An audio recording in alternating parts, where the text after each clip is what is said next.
জামাত doctor Shafiqur Rahman এখানে উপস্থিত রয়েছেন।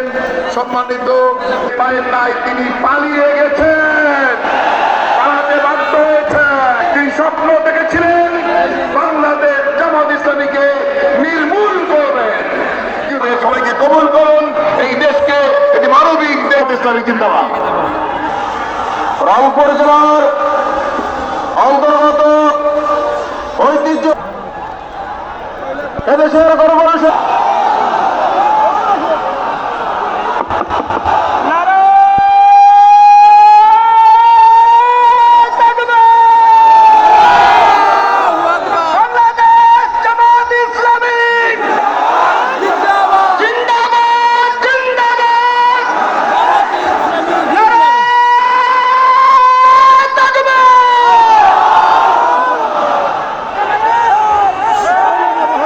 আসসালামু আলাইকুম ওয়া রাহমাতুল্লাহ ওয়াসসালাতু ওয়াসসালামু আলা রাসূলিল কারীম ওয়া আলা আলিহি ওয়া সাহবিহি ওয়া আহলি বাইতি আজমাইন, আম্মা বা'দ। আর ওই দিক থেকে আওয়াজ উঠেছে আপনারা সরে যান। না, একটু সময় ওনাদেরকে সুযোগ দিতে হবে, কারণ আন্দোলন সংগ্রাম লড়াইয়ে ধৈর্যের প্রয়োজন হয়।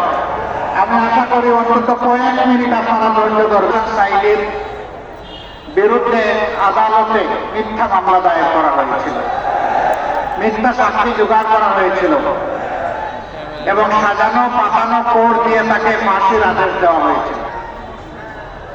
সারা বাংলাদেশের মতো আপনারাও গর্জে উঠেছিলেন। না, আপনাদের গর্জন ছিল সিংহের গর্জন।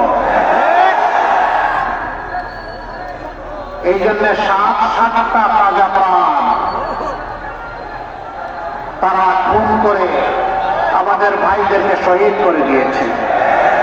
এটি বড় আবেগের জায়গা। একটা নির্দিষ্ট